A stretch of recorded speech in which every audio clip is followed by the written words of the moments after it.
Procrastination is something most of us struggle with. I know I struggled with it early on in my life, and I still do until now. I'd be a hypocrite to tell you that I don't struggle with procrastination. But in this episode, I want to share with you how I beat procrastination when it happens with me. You ready? Let's do this.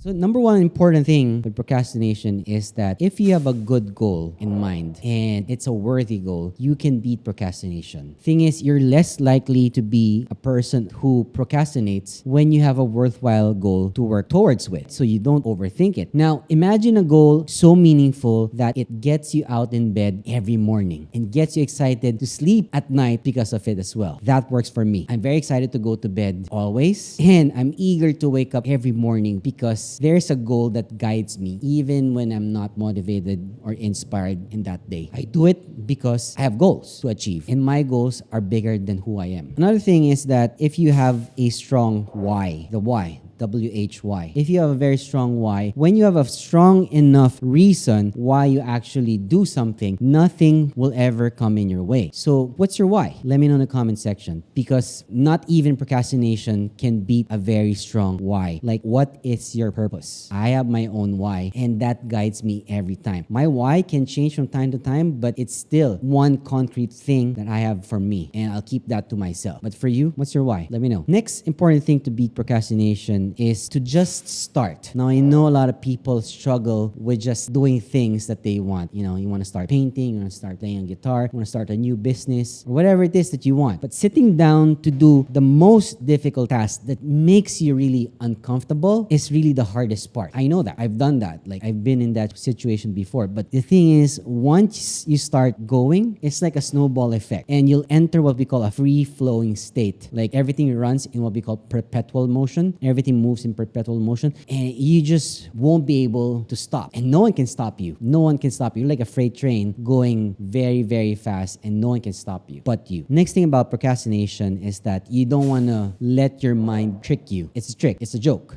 It's a prank. When you know you should do something that's difficult, your mind tricks you into doing something easier instead. When your mind tells you that workout that you're going to do today is hard because it's set A to F, it will just tell you, just Netflix and chill. It's going to give you an excuse. Like, if you're supposed to do 5 kilometers for your jogging, your mind will tell you, just sit down and eat with your friends. Come on. You don't need to go 5K just for one day. That's how our mind tricks us. It tricks us into doing something easier in exchange for something that's difficult. But why do you want to do something easy? Don't let your mind trick you into doing something easy. Do something that challenges you every day. Next thing on how I beat procrastination is that I do the hard work in the early morning. I used to do my workouts at night before, and the thing is, it just didn't add up to me. So I changed my workout to doing everything in the morning instead, and it's been very helpful. That's just one example for me. But our willpower is just like a muscle, and it loses strength as you use it. Get the difficult stuff done as early as you can so that you can just chill afterwards in the afternoon. So a lot of the work that I put in is what I call my focus hours, wherein I do my work early on in the morning and do the difficult things that I need to do, so that everything else is just routinary for me in the afternoon. And now I get to do meetings and,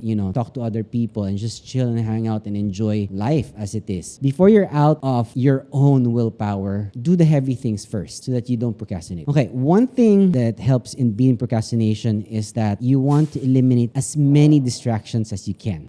It's not just the barking dog or the noisy neighbor or the TV, not just your phone. Everything, your thoughts as well, is a distraction. You think too much of things that don't even matter to you. Procrastination is like you have an older brother or sister that keeps annoying, that keeps poking you every time, but you're doing something. You know what I mean? If you have a sibling that's older than you, and that sibling for sure is much stronger than you are most of the time, and it will easily overpower you to like take a nap, or instead of doing something, or eat junk food, or scrolling mindlessly on social media, or just sitting down and watch Netflix instead. It's gonna poke you. You're just one sleeping bear. So don't give it any chance whatsoever. Enter what we call deep work before the distraction gets to you. Another way that I beat procrastination is that I think long term. I don't think short term, because a lot of people, they're very happy with short term gratification. gratification, with instant gratification, just like instant noodles. We want everything instant. We want everything fast instead of everything that's hard. Anything that comes easy for you, it's not worth having. Just think of it. Anything that comes easy to you, even a relationship, it's not worth having. Procrastination for one day, it's not going to harm you. But what if it becomes a daily habit? That's why in the book of James Clear, Atomic Habits, it's okay to skip one day of workout, but skipping 2, 3, now it becomes a habit. Get back on your wheel when you do that. And if you miss one day, it's a mistake. If you miss 2 in a row, it's the start of a new habit. Don't forget that. It becomes a choice. The next one that helps me with procrastination is that I make it rewarding as much as I can. Like, I used to like eating, the Skittles, the red one in packs. When I was at home, every time I would do something, I would eat Skittles. I have a sweet tooth. And instead of doing that, I make it a reward. Every time I finish a task, I get 3. I used to do that. Actually, I don't buy Skittles anymore from the grocery, so I avoid buying it. I know it's a bad habit, but it's a reward. It's just a simple reward. Like having coffee for you is a reward. It's not like, 3 p.m., time to take a break. It's not a reward thing. It's a habit. Reward yourself for completing the difficult work without procrastination. And for example, when I struggle like going to the gym or working out, I'd remind myself that I could listen to a new podcast or a new audiobook that I want to listen, because I'll be spending 45 minutes to an hour in the gym or working out. So I have something in my ear that I can listen to while I'm doing my cardio, which is very good for me. It's a good time, to think of and learn new things at the same time. This is a little reward that I get from myself because it helps in my personal growth when I listen to podcasts or audiobooks instead of you on your phone talking to a friend while you're working out. That doesn't work that way. So this little reward was always enough for me to get the job done, which was workout. Another way that I help beat procrastination is that I don't beat myself up too much. I'm not too hard on myself, what I meant. So everyone procrastinates. Everyone. Even the most successful, even the least successful person in the world, they do procrastinate. They just don't tell you about it. It's part of what we call being human. We're not robots. We're not machines. We're not operated by artificial intelligence. We're humans. We have emotions, and procrastination is one of them. So don't be too hard on yourself and think empowering thoughts instead of thinking of negative thoughts. So if you can't start now, start again tomorrow. You think that you can't do it, that's why you won't be able to do it. But if you already think that you can and it's possible, then you could do it actually. 'Cause the moment you say that's impossible, there you have it. Don't even think about doing it anymore because you think it's impossible. And lastly, the way that I beat procrastination is that I set deadlines for myself. Not deadlines for others, but deadlines for myself. It's really odd how work always seems to get done before a deadline. When you were in college, when the professor told you that a week from now, 5 days from now,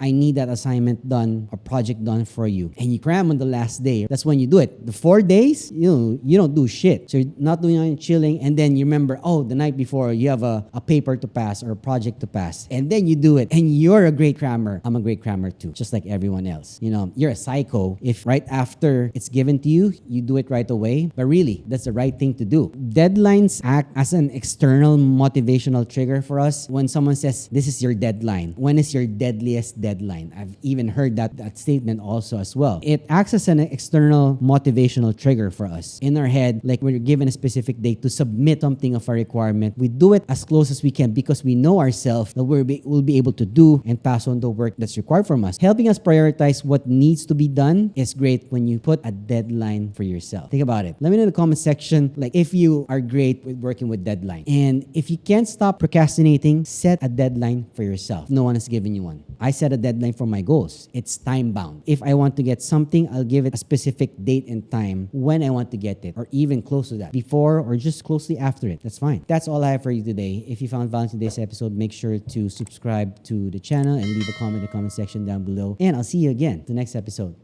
Peace.